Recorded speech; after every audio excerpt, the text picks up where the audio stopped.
Charge की कुछ basic properties है गाइस। अगर दोनों चार्ज पॉजिटिव पॉजिटिव है तो लाइक चार्जेस रिपेल, पता ना कि जब समान आवेशों में एक दूसरे में विकर्षण होता है तो समान आवेश एक दूसरे को विकर्षित करते हैं। Like charges repel each other, पढ़े हो ना कि प्लस प्लस एक दूसरे को रिपेल करता है, माइनस माइनस एक दूसरे को रिपेल करता है, बट प्लस माइनस अट्रैक्ट करता है। यस, ये प्लस, ये माइनस माइनस लिख देता हूं, माइनस माइनस, ये प्लस माइनस, ये माइनस प्लस। अच्छा इसका एक ये हाँ ऐसा, ये प्लस और ये माइनस हो गया, प्लस माइनस दोनों एक ही केस में आ गया, हो गया गाइस। तो देखो जब भी रिपल्सन को दिखाना होगा तो arrow bar bar, this is repulsion force, कौन फोर्स, रिपल, इन दोनों केस में रिपल्सन हुआ है, क्या क्या हुआ, दोनों केस में रिपल्सन लग रहा है। रिपल्सन मतलब रिपेल करना, यानी कि एक दूसरे को धक्का मारना, रिपल, दोनों केस में रिपेल हो रहा है, यहाँ भी रिपेल हो रहा है, ये भी रिपेल हो रहा है, ये भी रिपेल है। रिपेल, रिपेल मतलब विकर्षित करना, धक्का मारना, ओके। और ये दोनों एक दूसरे को प्लस माइनस होगा तो अट्रैक्ट करेगा, क्या करेगा गाइस, अट्रैक्ट करेगा, यानी कि एक दूसरे को अपनी ओर खींचेगा, आकर्षित करेगा, ओके।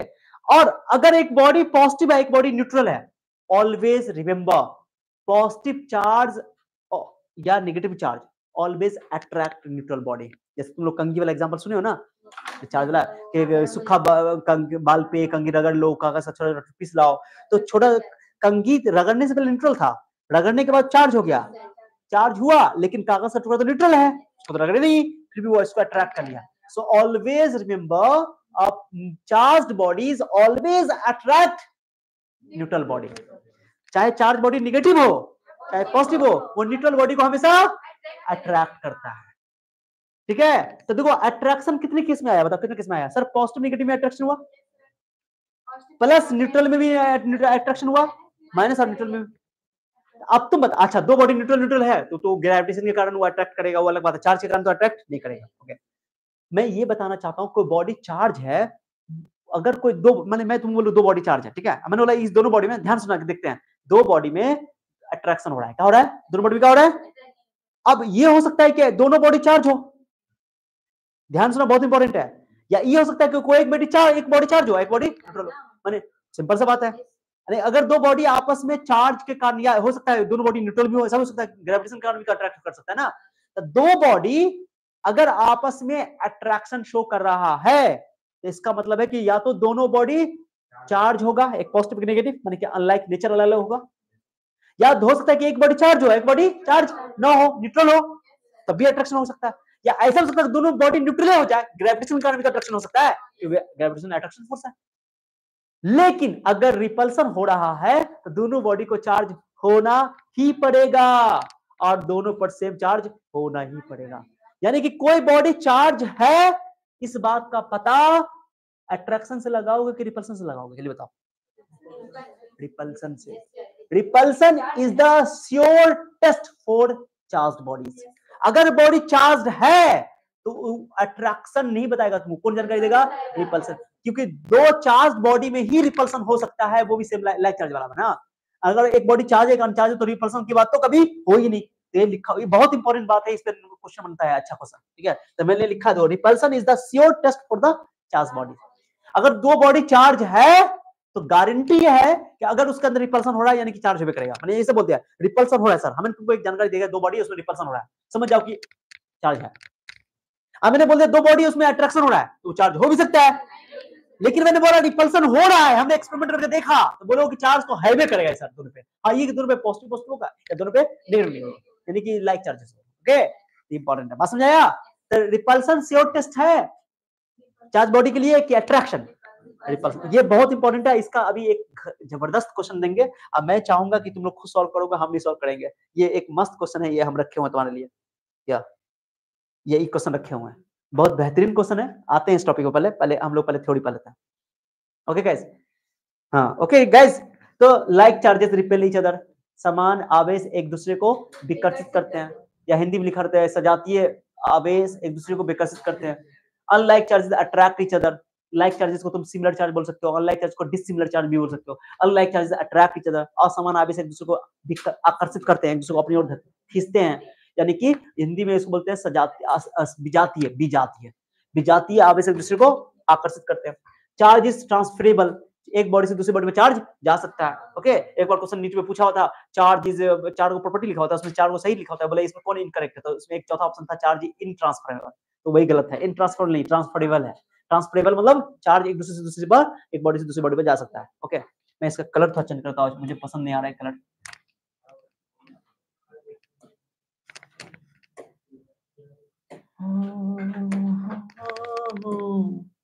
ला ला ला ला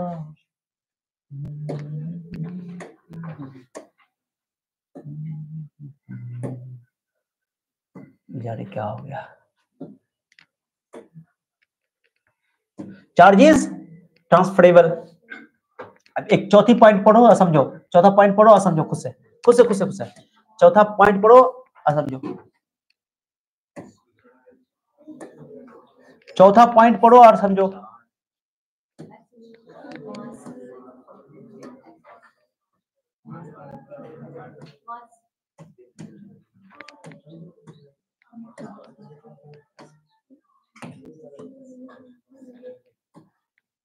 चौथा पॉइंट पढ़ो और समझो।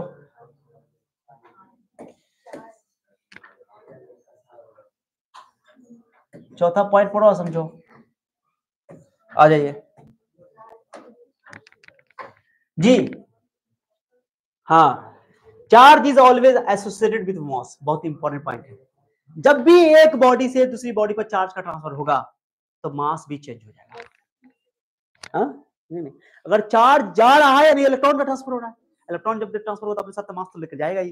जो पॉजिटिव चार्ज होगा उसमें से मास घट जाएगा, जो नेगेटिव चार्ज बॉडी होगा उसमें मास बढ़ जाएगा, ऑब्वियसली है। यानी कि चार्ज जब भी होगी, चार्जिंग होगी, कोई बॉडी चार्ज होगा तो उसका मास चेंज करेगा। सो चार्ज हमेशा मास के साथ एसोसिएट होता है, लेकिन मास अगर चेंज हो रहा है तो हो सकता है कि न्यूट्रल बॉडी, मान लो कि एक न्यूट्रल बॉडी है, हमने जैसे मान लो पानी, एक बाल्टी पानी, उसमें बाल्टी पानी, एक गिलास पानी लाकर रख दिया, न्यूट्रल में डाल दिया, तो अगर चार्ज का ट्रांसफर हो रहा है तो मास का ट्रांसफर होना तय है, लेकिन मास का ट्रांसफर हो रहा है तो चार्ज का ट्रांसफर को जरूरी तो हो सकता है दोनों बॉडी न्यूट्रल भी हो। तो मैंने लिखा charge is always associated with mass. Okay, मैंने चार्ज जब भी मूव करेगा तो मास उसके साथ चेंज तो करबे करेगा, ट्रांसफर करेगा। तो ओके, अब एक है भाई बात, neutral body is always attracted by a charge body, तब बात बचपन से पढ़ते हैं। Repulsion is the sure test for charge bodies, बताइए दिया। अब छठा पॉइंट समझाएंगे, इतना समझ आ गया? अरे बोलो रे, हाँ, यहाँ पर बात याद है ना कि चार्ज जब भी पॉजिटिव चार्ज होता है मास घट जाता है, नेगेटिव चार्ज में मास बढ़ जाता है। जोड़ यार, इतना बड़ा फाइल है ना ये।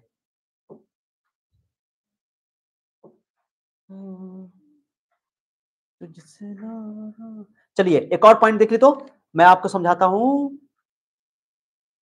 चार्ज इज वेरिएंट, चार्ज छठा पॉइंट है ना, छठा पॉइंट देख लीजिए, छठा पॉइंट। चलिए मैं यहाँ पर, यहाँ पर charge is associated with mass, मैं यहाँ लिख देता हूँ, नीचे लिख देता हूँ। चलिए यहाँ मैं लिख देता हूँ गाइस, बताओ तो क्या लिखोगे, क्या लिखोगे बताओ तो गाइस। ओके, पॉजिटिव चार्ज है तो मास क्या जाएगा बेटा, घट जाता है। पॉजिटिव चार्ज बॉडी के लिखा हो या मास डिक्रीज कर जाएगा, क्योंकि पॉजिटिव मतलब क्या हुआ, डिफिशियंसी ऑफ इलेक्ट्रॉन, और डिफिशियंसी ऑफ इलेक्ट्रॉन निकल गया तो मास डिक्रीज कर जाएगा। नेगेटिव चार्ज के लिए बताओ, मास इंक्रीज कर जाएगा, मास इंक्रीज, क्योंकि नेगेटिव चार्ज का मतलब क्या होता है, एक्सेस ऑफ इलेक्ट्रॉन। अब इलेक्ट्रॉन बढ़ जाएगा तो मास तो बढ़ना है, क्या समझे नहीं? Repulsion is the sure test for the charge body, charge is invariant. अभी क्या है, चलिए देखिए, इसको समझो, थोड़ा इंपॉर्टेंट है। देखो जैसे हम लोग पढ़े डिस्प्लेसमेंट, फ्रेम ऑफ रेफरेंस पर डिपेंड होता है, करता है। तो रिलेटिव वेलोसिटी की बात करते थे, रिलेटिव डिस्प्लेसमेंट की बात करते थे, रिलेटिव पोजीशन की बात करते थे, हम लोग पढ़े ये वेलोसिटी, एक्सेलरेशन, सब फ्रेम ऑफ रेफरेंस पे डिपेंड करता है, ठीक है।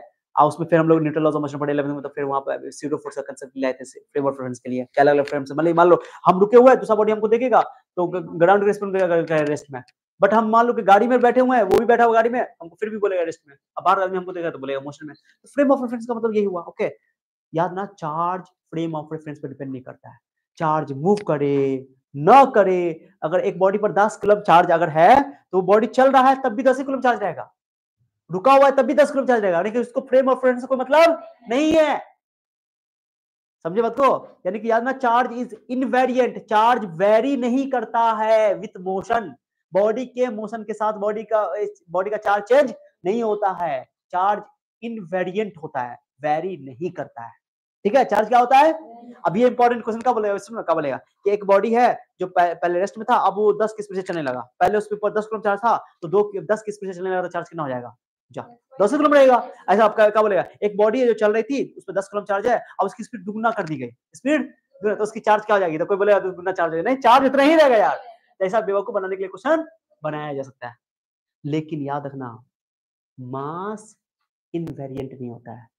आइंस्टीन बाबा ने एक ज्ञान दिया, ओके, कि आइंस्टीन का थ्योरी है कि ऐसा तो जनरली मास कांस्टेंट होता है बॉडी का, लेकिन एक उनके स्पेशल थ्योरी ऑफ रिलेटिविटी है, वो कहती है कि मास स्पीड के साथ चेंज करता है, स्पीड बढ़ेगा तो मास बढ़ेगा। उसके लिए देखो मैं लिख रहा हूं यहाँ पे, नहीं बोलो बेटा, charge is invariant, charge is invariant मतलब क्या हुआ? चार्ज स्पीड के साथ चेंज नहीं करेगा, but mass is not invariant, मतलब मास वेरिएंट होता है, ओके। बट मैं लिख रहा हूं, but mass is variant. Sir ये बताइए, चार्ज इज इनवेरिएंट मतलब क्या है, मतलब समझाता हूं। तो ये charge variant generally normal condition में हम लोग देखते हैं कि मास भी कांस्टेंट होता है, लेकिन क्या है ये फॉर्मूला है, सुनो अच्छा से सुनो, v इक्वल टू एक आइंस्टीन बाबा का एक थ्योरी है, वो समझ लो, ओके। लिखो फॉर्मूला,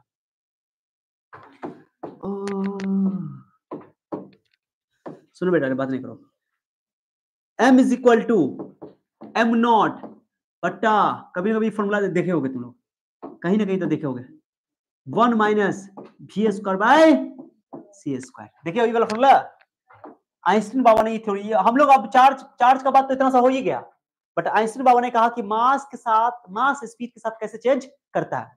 अगर स्पीड को तुम मत दो, गर्ल्स दो, यहाँ ध्यान दो, देखते ना सी क्या जानते हो, पहले बताता हूँ, पहले सी के बारे में। सी है स्पीड ऑफ लाइट, नाम सुनो ना भाई, कितना होता है स्पीड ऑफ लाइट? अरे भाई 3 इंटू 10 का पावर 8 मीटर पर सेकेंड, जो इस वैक्यूम में जो होता है, सुने हो स्पीड ऑफ लाइट। सर भी क्या है? बॉडी, उस बॉडी की स्पीड जो बॉडी चल रही है। आइंस्टीन बाबा का थ्योरी कहता है कि कोई बॉडी लाइट की स्पीड से ज्यादा स्पीड नहीं चल सकता है, लाइट की स्पीड के बराबर या उससे कम होगा, बराबर होगा तो इनफाइनाइट उसका मास हो जाएगा, इतना हो जाएगा ना, उससे कम ही रहेगा। लाइट की स्पीड समझो 3 लाख किलोमीटर पर सेकंड, बहुत मायने रखता है।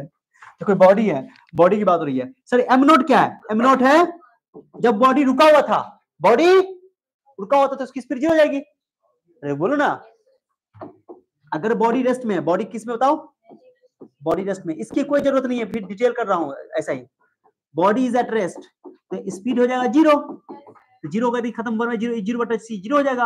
अब ये 1 बचेगा, √1 का 1, m का वैल्यू आ जाएगा m नॉट, m का वैल्यू आ जाएगा, ये जो m नॉट है ना, this is called rest mass.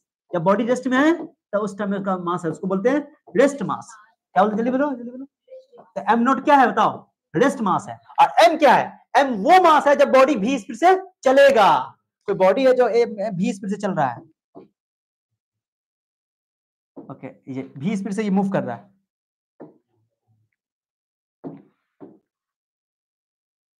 v speed से क्या कर रहा है बताओ? मूव कर रहा है। एकदम रिलैक्स होकर पहले समझो बात को, लिखने के लिए पूरा दिन पड़ा हुआ है, लिखने का मौका दिया जाएगा सबको। हाँ हो गया गाइस, इसका स्पीड में मान लेता हूं भी, ओके गाइस। तो अब बोलते हैं कि अगर m मास, m क्या बताओ, m क्या है? सर m है बॉडी का वो mass, mass of the body, mass of the body when it moving, when it moves, when it moves with speed v, moves with speed, मतलब कुछ स्पीड से वो चलेगा ना, तो उस टाइम में जो उसका मास आएगा उसको बोलेंगे यम, ओके यम, ठीक है, speed v। Sorry guys, okay guys, अब तुम बताओ, तुमसे मैं पूछूंगा, भी बढ़ाओगे, भी बढ़ाओगे तो बताओ, ध्यान दो, पहले बताओ भी कुछ भी रहा होगा, मतलब भी स्टार्ट में रेस्ट में तो m नॉट के बराबर था, भी की वैल्यू तुमने क्या कर दिया कि भी को तुमने आधा सी रख दिया, आधा सी का आधा, तो 1/2 होगा, 1/2 का स्क्वायर 1/4 होगा, 1/4 का इसको 1 में से 1/4 घटाओ तो √3/4 आएगा, √3/4 पड़ जाएगा तो क्या हो जाएगा? 2/√3 into m नॉट। ये m नॉट जो है, ये वैल्यू जो है m जो वैल्यू है m नॉट से बड़ा है कि छोटा है? जल्दी बताओ, उल्टा कर दिया, गलती कर दिया, वैल्यू रख दिया उल्टा, यहाँ पर मान लो 1/2 रख दो ना, हटाना, m नॉट बट्टा, मैं पूरा को मान लेता हूँ 1/2 आया है, पूरा सॉल्व करके ना आया तो पड़ जाएगा, इतना हो जाएगा 2 m नॉट हो जाएगा ना, हो जाएगा लाजमी है, कुछ एक में से कुछ घटाओगे, सुनो, एक में से कुछ घटाओगे, ऐसे सोचो, एक में से कुछ घटाओगे तो एक से छोटा ही रहेगा ना ये, क्योंकि स्पीड बॉडी की तो सी से ज्यादा हो नहीं सकती है। मैं क्या बोला, समझ आ रहा है? बॉडी की स्पीड सी से तो ज्यादा हो नहीं सकती है, तो ये एक से कम ही रहेगा। एक में से एक से छोटा घटाओगे तो आंसर एक से छोटा ही आएगा। एक में से एक से छोटा घटाओ तो आंसर एक से छोटा ही आएगा। एक से छोटा आएगा और रूट लोगे तो रूट भी एक से छोटा ही आएगा।